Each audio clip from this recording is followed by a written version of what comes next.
बात और मैं बता दूं आपको, वीडियो लंबे होंगे लेकिन आप इन वीडियो को पूरा देखना, ताकि आपके बोर्ड में 80 के पेपर में से आपके 75 प्लस आने की पूरी पूरी संभावना बन जाए। तो चलिए सबसे पहले हम नेतृत्व वाले पार्ट से शुरुआत करते हैं और इसका पहला सवाल लेते हैं अति लघुरात्मक वाला। नेतृत्व का अर्थ बताइए। नेतृत्व व्यक्तियों के व्यवहार को प्रभावित करने की वह प्रक्रिया है जो उन्हें सांगठनिक लक्ष्यों की पूर्ति हेतु कार्य करने के लिए प्रेरित करती है। अब इसका मतलब समझिए, मतलब कि लीडरशिप एक ऐसी प्रोसेस है जिसके द्वारा क्या किया जाता है, एम्प्लॉयज़ को प्रेरित किया जाता है, मतलब उन्हें इंस्पायर किया जाता है, उन्हें मोटिवेट किया जाता है, ताकि वो ग्रुप गोल्स, जो ऑर्गेनाइजेशन के जो गोल है, जो संस्था के जो लक्ष्य है, उन्हें पूरा करने के लिए वो रेडी हो जाए, उन्हें पूरा करने के लिए क्या करे, कार्य।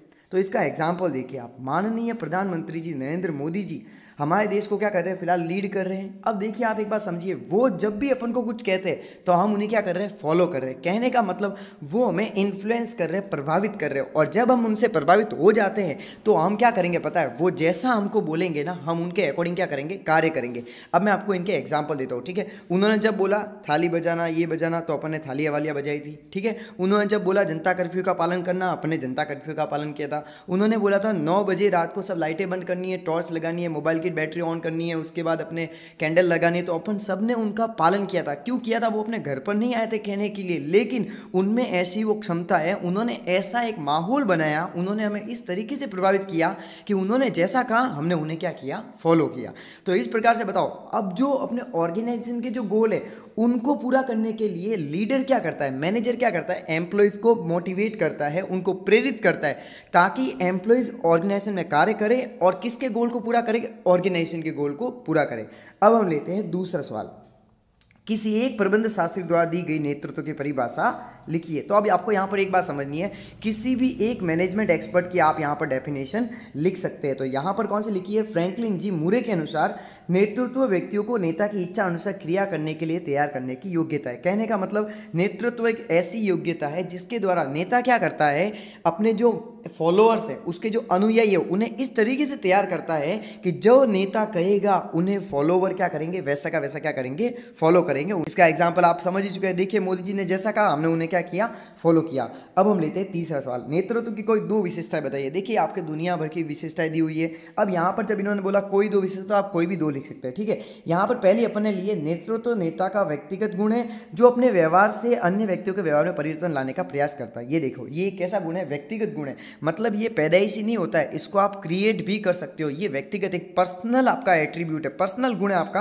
दूसरा, नेतृत्व एक गतिशील एवं सतत प्रक्रिया। अब इसका मतलब समझिए, नेतृत्व क्या है, डायनेमिक है। गतिशील का मतलब होता है समय के अनुसार परिवर्तित होना, एवं सतत का मतलब होता है कंटिन्यूअस। अब बताइए, नेतृत्व अपने जो मोदी जी है वो कभी रुक नहीं सकते, वो हर दिन अपन को प्रेरित कर रहे हैं। आप देख रहे हैं, कई एक बार उन्होंने भाषण दिया, फिर वापस उन्होंने भाषण दिया, क्योंकि उन्हें पता है लीडर का काम एक बार मोटिवेट करना नहीं है, बार बार मोटिवेट करना होता है, ताकि एम्प्लॉयज़ क्या हो, हमेशा प्रेरित होकर कार्य करते रहे। लीडरशिप कभी खत्म नहीं होती, ये बात आप ध्यान रखना। नेतृत्व ऐसी एक प्रक्रिया है जो हमेशा चलती रहती है। अब हम आते हैं चौथे सवाल पे, नेता के कोई 2 गुण बताओ। नेता कुशाग्र बुद्धि वाला होना चाहिए, नेता में आत्मविश्वास एवं इच्छा शक्ति होनी चाहिए। अब हम लेते हैं 5वां सवाल, नेता में उत्तम स्वास्थ्य गुण की आवश्यकता बताओ। उत्तम स्वास्थ्य मतलब हेल्दी बॉडी, तो इसको समझते हैं। स्वस्थ शरीर में स्वस्थ मस्तिष्क होता है। यदि नेता का स्वास्थ्य उत्तम नहीं होगा तो उसे अपने कार्यों को करने में कठिनाई होगी, इसलिए नेता का शारीरिक रूप से सक्षम तथा स्फूर्तिवान होना आवश्यक है। क्योंकि ये बात बट ऑब्वियस है, अगर आपका शरीर सही होगा तभी आप सारे कार्य को कर पाएंगे। तो नेता कैसा होना चाहिए, स्वस्थ होना चाहिए और स्फूर्तिवान होना चाहिए। अब हम लेने वाले हैं लघुरात्मक प्रश्न। पहला प्रश्न लेते हैं, नेतृत्व का अर्थ बताइए। नेतृत्व को अलग अलग दृष्टिकोण से परिभाषित किया गया। व्यवहारवादी प्रबंध शास्त्रियों ने इसे दूसरे व्यक्तियों को प्रभावित करने की प्रक्रिया के रूप में परिभाषित किया है। जो बिहेवियरल साइंस वाले जो लोग हैं उन्होंने क्या बोला कि भाई नेतृत्व एक क्या है, दूसरों को प्रभावित करने की क्या है, प्रक्रिया है। वहीं अन्य प्रबंध शास्त्रियों ने इसे उद्देश्य की प्राप्ति के लिए दिशा निर्देशन देने के रूप में परिभाषित किया है। कुछ लोगों ने क्या बताया कि दिशा निर्देशों को देना, किस लिए, लक्ष्यों की प्राप्ति के लिए दिशा निर्देश को देना ही क्या है, नेतृत्व है।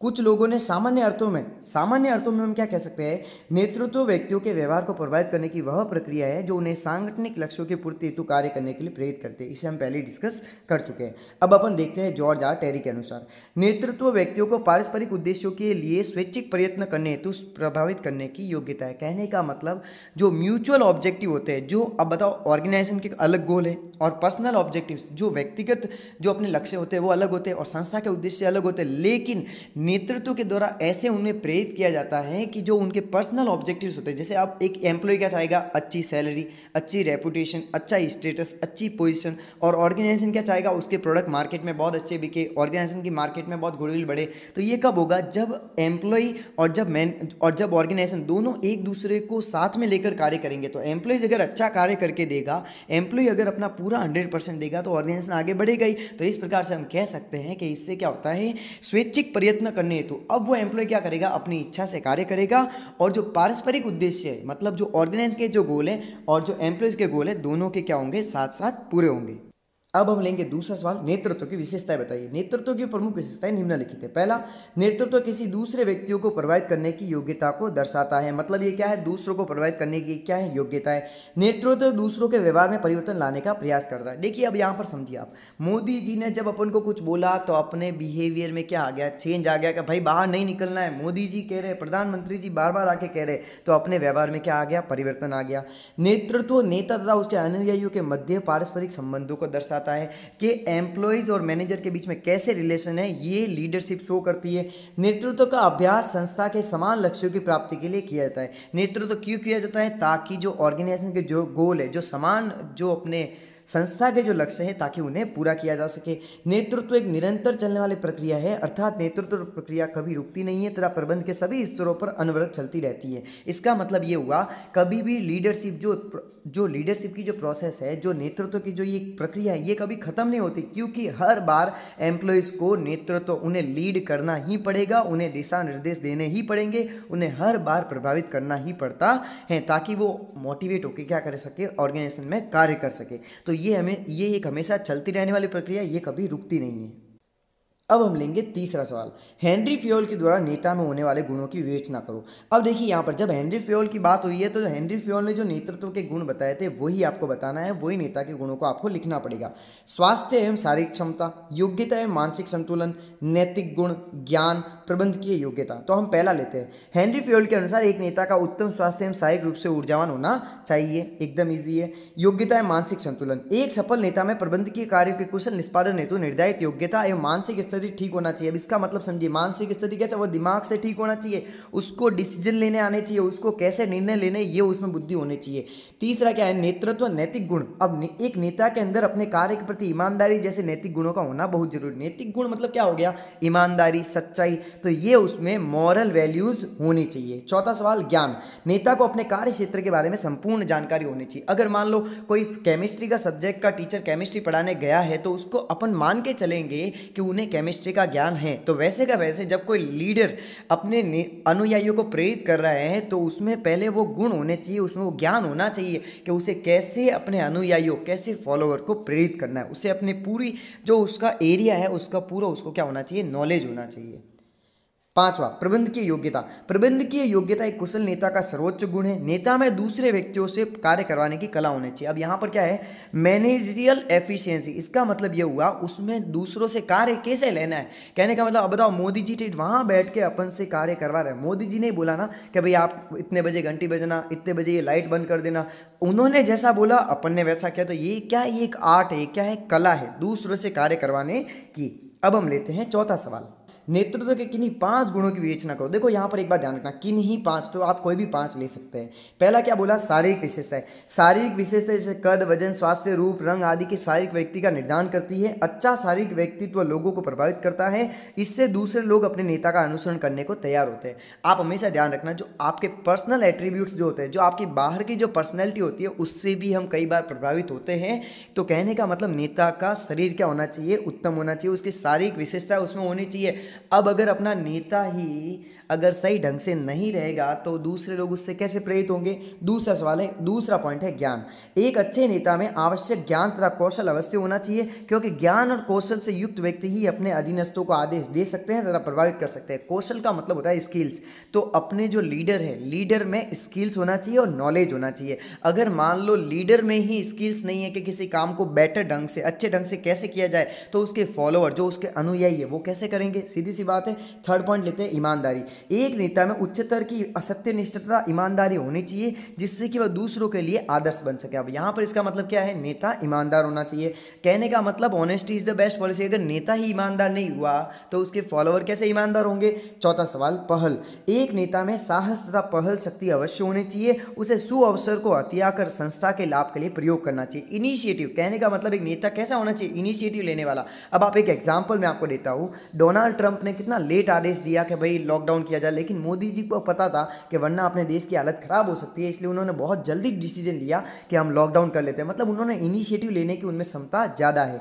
लास्ट वाला क्या है, संप्रेषण कौशल, मतलब कम्युनिकेशन स्किल्स। एक नेता को अच्छा संप्रेषक होना चाहिए। उसे उसमें दूसरों के विचार समझने तथा अपने विचार समझाने की योग्यता होनी चाहिए। कहने का मतलब उसको प्रॉपर कम्युनिकेशन स्किल्स भी होनी चाहिए, मतलब उसमें बातचीत करने के भी ढंग होने चाहिए कि कैसे लोगों से बातचीत करनी है, अपने विचार कहाँ पर कैसे रखने हैं, ये वाला गुण भी होना चाहिए। और हम क्या कह सकते हैं, उसमें अच्छे श्रोता, शिक्षक, परामर्शक के गुण होने चाहिए। कहने का मतलब एडवाइज़र, टीचर वाले, लिसनर वाले सारे गुण होने चाहिए। क्योंकि जब देखो, एक बात हमेशा ध्यान रखना, जो सुनता है ना वही बाद में ढंग से बोल सकता है। तो हमेशा अपने सुनने को पावर को बढ़ाइए। जब आप सुनेंगे ढंग से तो आप अच्छे तरीके से बोल पाएंगे, अच्छे तरीके से आप संप्रेषण कर पाएंगे। पांचवा सवाल लेते हैं, जॉर्ज आर टेरी के अनुसार नेता में किन गुणों का होना आवश्यक है। तो जॉर्ज आर टेरी ने कौन कौन से बताया, उन्हें देखते हैं। शक्ति, पावर होना चाहिए। भावनात्मक स्थिरता, इमोशनल स्टेबिलिटी होनी चाहिए। मानवीय संबंधों का ज्ञान होना चाहिए। व्यक्तिगत अभिप्रेरणा, संप्रेषण योग्यता, शिक्षण योग्यता, सामाजिक योग्यता, तकनीकी योग्यता, टेक्निकल नॉलेज भी होना चाहिए, सोशल नॉलेज भी होना चाहिए, एजुकेशनल नॉलेज होने। तो जो जॉर्ज आर टेरी ने बताया है इन्हें आपको रिमेंबर याद रखना है। अब हम लेते हैं निबंधात्मक प्रश्न। तो सबसे पहला क्या है, प्रबंधन में नेतृत्व से आप क्या समझते हैं, इसकी विशेषताओं की विवेचना कीजिए। नेतृत्व व्यक्तियों के व्यवहार को प्रभावित करने की वह प्रक्रिया है जो उन्हें स्वतः ही संस्था के लक्ष्यों की पूर्ति हेतु प्रतिस्पर्धित करती है।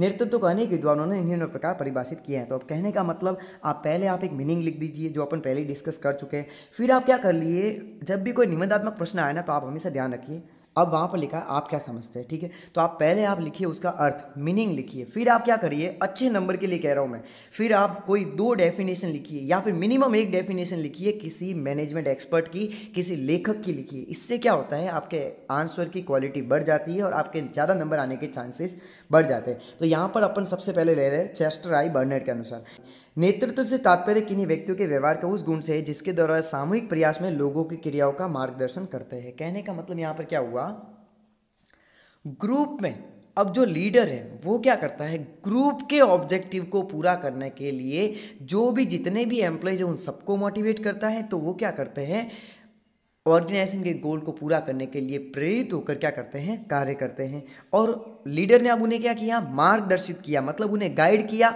अब वो एम्प्लॉयज़ क्या करेंगे, उनके अकॉर्डिंग क्या करेंगे, एक्ट करेंगे।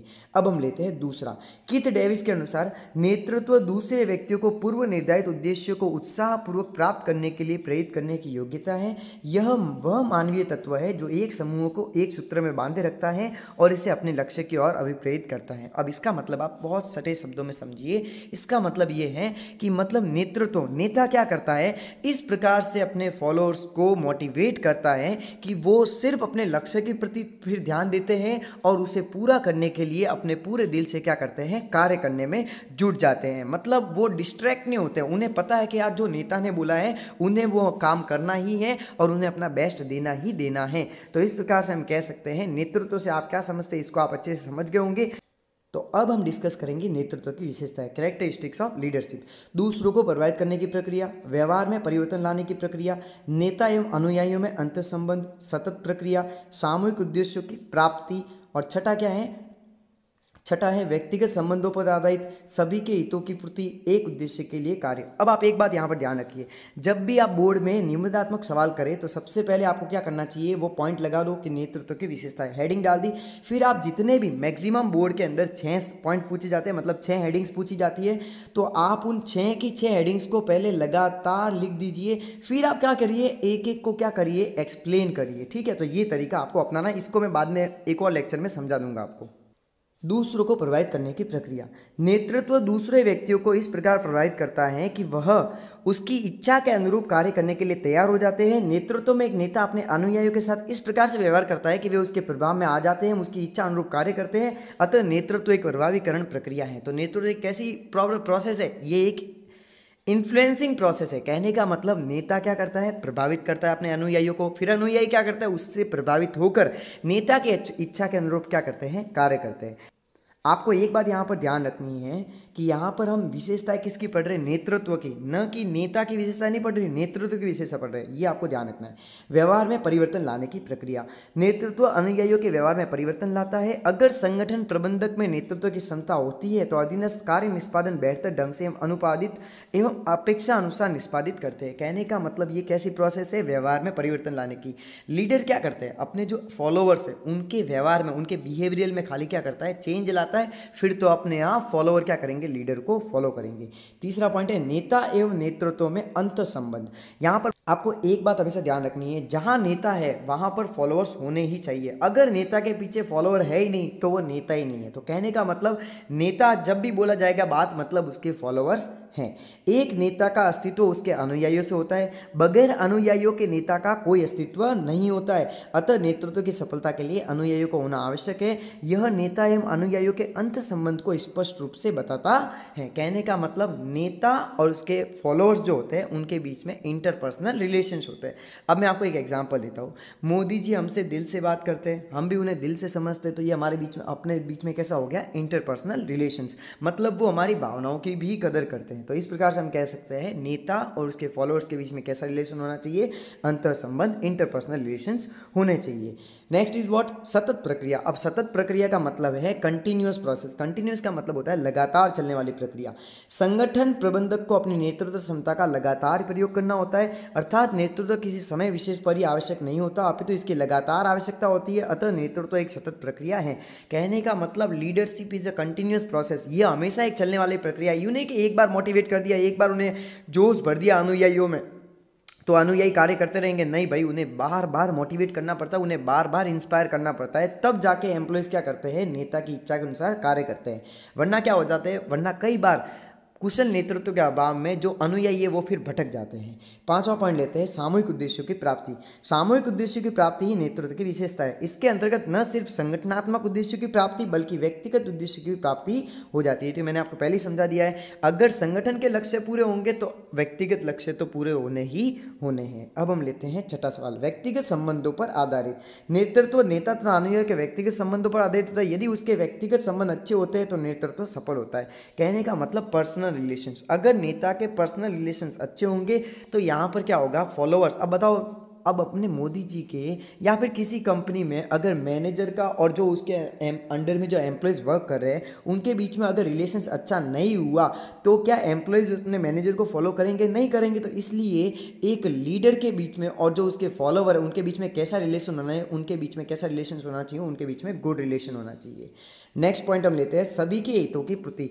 कुशल नेतृत्व नेता, अनुयायी तथा संगठन तीनों के हितों को ध्यान में रखकर उनका संरक्षण करता है। कुशल लीडरशिप, स्किलफुल लीडरशिप क्या होती है, जिसके अंदर नेता, फॉलोवर्स और संगठन और जो ऑर्गेनाइजेशन है उन सभी के हितों को ध्यान में रखा जाता है। लास्ट वाला पॉइंट ले रहे हैं नेतृत्व एक उद्देश्य के लिए कार्य। नेतृत्व किसी एक उद्देश्य की प्राप्ति हेतु कार्यरत रहता है तथा उसे प्राप्त करने के लिए अपनी सारी शक्ति लगाता है। अब इसका मतलब समझिए, कहने का मतलब इसमें क्या होगा, नेता पूरी ताकत क्यों लगाता है, ताकि ऑर्गेनाइजेशन के गोल पूरे हो सके। अब मोदी जी पूरी ताकत क्यों लगा रहे हैं, ताकि अपने जो देश के लक्ष्य हैं वो पूरे हो जाए, अपने देश आगे बढ़ सके। तो मैनेजर क्या करता है, मैनेजर इसलिए अपने एम्प्लॉयज़ को मोटिवेट करता है ताकि जो ऑर्गेनाइजेशन के गोल है वो क्या हो सके, पूरे हो सके। ये सवाल ऑलरेडी बोर्ड में आ चुका है। एक कुशल नेता के गुणों की विवेचना करिए, इसलिए इस सवाल को बहुत ही ध्यानपूर्वक समझना है। देखो, आपको एक बात मैं आपको बता दूं, जब भी कभी गुणों की बात आए, किसी नेता की, मैनेजर की, किसी के भी, मार्केटिंग मैनेजर, कोई भी मतलब सवाल आए, तो आप हमेशा एक बात ध्यान रखिए, पर्सनल जो गुण होते हैं, व्यक्तिगत गुण, उनके बारे में लिख दीजिए। मतलब एक अच्छे इंसान में कौन कौन से गुण होते हैं वो आप लिख दीजिए, आपका काम हो गया। तो सबसे पहले हम लेने वाले हैं एक कुशल नेता के गुण। सबसे पहला पॉइंट है शारीरिक विशेषता है, दूसरा है ज्ञान, तीसरा ईमानदारी, चौथा है पहल, पांचवा है संप्रेषण कौशल, छठा है अभिप्रेरण कौशल, सातवां है आत्मविश्वास, आठवां निर्णय लेने की क्षमता, नौवां है सामाजिक कौशल, हम यहाँ पर ऑलरेडी सहायक विशेषताएं, ज्ञान, ईमानदारी, पहल, संप्रेषण कौशल, इन्हें हम डिस्कस कर चुके हैं। तो हम डायरेक्ट अब छठा पॉइंट लेंगे, इससे डिस्कस करते हैं। अभिप्रेरणा कौशल, मोटिवेशनल स्किल होने चाहिए। एक नेता को प्रभावी अभिप्रेरित भी होना चाहिए। उसे लोगों की आवश्यकता को समझकर उनकी आवश्यकताओं को संतुष्ट करना चाहिए तथा उन्हें प्रेरित करना चाहिए। मतलब लीडर में कौन सा गुण होना चाहिए? लीडर में होना चाहिए मोटिवेटिंग पावर होना चाहिए, मोटिवेशन की एबिलिटी होनी चाहिए, ताकि वो अपने एम्प्लॉयज़ को क्या करें? मोटिवेट करे, उन्हें अभिप्रेरित करे, ताकि वो संगठन के लक्ष्यों की पूर्ति के लिए अपना पूरा 100% दे सके। Next is what? आत्मविश्वास। आत्मविश्वास का मतलब होता है सेल्फ कॉन्फिडेंस। अगर मान लो नेता में ही खुद में सेल्फ कॉन्फिडेंस नहीं हुआ तो अपने एम्प्लॉयज़ में कैसे सेल्फ कॉन्फिडेंस, उनमें कैसे क्रिएट कर पाएगा? तो इस प्रकार से नेता के अंदर क्या होना चाहिए? सेल्फ कॉन्फिडेंस होना चाहिए। एक नेता में उच्चतम स्तर का आत्मविश्वास होना चाहिए। उसे कठिनतम परिस्थिति में भी अपना आत्मविश्वास नहीं खोना चाहिए, अन्यथा उसके अनुयायियों को उस पर विश्वास उठ जाएगा। सीधी सी बात है, अगर नेता के अंदर ही आत्मविश्वास नहीं रहा तो उसके अनुयायी उसके ऊपर कैसे विश्वास करेंगे? क्योंकि उन्हें खुद को पता है कि भाई अपने नेता ही अपना तो फेल है। अगर अपने नेता में अगर आत्मविश्वास नहीं है तो यार अपन को कैसे वो मोटिवेट करेगा? तो कहने का मतलब उनका विश्वास उनसे उठ जाएगा। Next is what? निर्णय लेने की क्षमता। अब देखो, निर्णय लेने की क्षमता मैंने आपको पहले ही बता दिया है। जैसे मान लो डोनाल्ड ट्रंप जो है और जो मोदी जी है, अब मोदी जी में निर्णय लेने की जो क्षमता है, जो डिसीजन मेकिंग का जो पावर है, जो एबिलिटी है, वो बहुत तगड़ी है। क्यों? क्योंकि उन्होंने बहुत जल्दी डिसीजन लिया। तो कहने का मतलब डिसीजन लेने की उनमें योग्यता होनी चाहिए। आठवां पॉइंट है निर्णय लेने की क्षमता। ठीक है, अब यहाँ पर आपको एक बात ध्यान रखनी है कि जो नेता होता है उसमें निर्णय लेने मतलब डिसीजन लेने की एबिलिटी होनी चाहिए, और जो डिसीजन लिए हो उन पे क्या होना चाहिए? उसको खरा उतरना चाहिए, उससे बार बार हटना नहीं चाहिए। कैसे? नेता में श्रेष्ठ निर्णय लेने की क्षमता होनी चाहिए। यदि वह एक बार निर्णय ले तो उसे बदलना नहीं चाहिए। अगर मान लो मोदी जी ने बोला, ठीक है, अब मोदी जी ने बोला कि भाई थालियां बजाना, साउंड वगैरह ये क्रिएट करना, फिर उस दिन रात को लाइटें बंद कर देना। अगर मोदी जी ने वापस उसी रात को 9 बजे से पहले फिर वापस ऑनलाइन आए, लाइव आए होते, उन्होंने बोला होता कि नहीं बच्चों मैं तो मजाक कर रहा था, आपको ये नहीं करना है, तो अपन फिर क्या सोचते? यार मोदी जी कर क्या रहे? ये डिसीजन ले रहे हैं, मजाक कर रहे हैं। तो आप बताओ, अगर अपना जो नेता है वो बार बार अपने डिसीजन बदलेगा तो इससे क्या होगा? जो उसके जो फॉलोअर्स है उनका उससे विश्वास उठ जाएगा। सामाजिक कौशल, यहाँ पर इसका मतलब क्या है? Social skill. एक नेता को सबके साथ मिलजुल कर रहना चाहिए तथा उसे अपने साथियों तथा अनुयायियों के साथ मैत्रीपूर्ण व्यवहार करना चाहिए। उसे व्यक्तियों को समझकर अच्छे मानवीय संबंध बनाने चाहिए। तो कहने का मतलब उसमें सोशल स्किल भी होने चाहिए कि लोगों के साथ कैसे उठा बैठा जाता है, कैसे फ्रेंडली रिलेशन क्रिएट किया जाता है, ये भी नेता के अंदर गुण होने चाहिए। तो इस प्रकार से अब देखो, तो इस प्रकार से हमने नेता के सारे गुण देख लिए। अब आपको एग्जाम में भी क्या करना है? जैसे इस प्रकार यहाँ पर ये समरी लिखी है ना कि नेता में इस प्रकार से हम कह सकते हैं ऐसे गुण होने चाहिए, ये का ये आपको भी एग्जाम में फॉलो करना है। नेता के उपयुक्त सभी गुण एक व्यक्ति में होना आवश्यक नहीं है, क्योंकि सभी नेताओं में सभी गुणों का होना संभव नहीं है। अतः एक अच्छे नेता बनने के लिए ऊपर बताए गए गुण की अवश्य समझ होनी चाहिए, जिससे कि वह अपने में इन गुणों को विकास कर सके, क्योंकि इनके होने से ही नेतृत्व की सफलता को सुनिश्चित करने में सहायता मिलती है। कहने का मतलब देखो, हर इंसान परफेक्ट नहीं होता है, ठीक है, तो ये जरूरी नहीं है कि एक नेता में ये सारे गुण होंगे, लेकिन क्या करना चाहिए? नेता के अंदर अगर इनमें से किसी भी गुणों का अभाव है तो उनमें इनमें से जो भी गुण का अभाव है उसे क्या करना चाहिए? उसको डेवलप करना चाहिए, उसका विकास करना चाहिए। इस प्रकार से आज हमने पूरे किए क्या? टेक्स्ट बुक के जो भी क्वेश्चंस थे वो अपन ने डिस्कस किए। अब जो दूसरा लेक्चर आएगा इसी पार्ट का, उसके अंदर अपन एडिशनल क्वेश्चंस मतलब एक्स्ट्रा क्वेश्चंस को क्या करेंगे? डिस्कस करेंगे। तो मैं आशा करता हूँ कि आपको ये वीडियो पसंद आया होगा। अपने सभी फ्रेंड्स के साथ इन वीडियो को शेयर करें ताकि उनकी तैयारी बहुत ही अच्छी हो सके। और अगर आपने अभी तक इस चैनल को सब्सक्राइब नहीं किया है then please do subscribe this channel and press the bell icon also, घंटी भी दबा देना ताकि आपको जब भी मेरा नेक्स्ट वीडियो आए आपको लेटेस्ट नोटिफिकेशन उसका मिल जाए। Thanks for watching. जय हिंद, वंदे मातरम।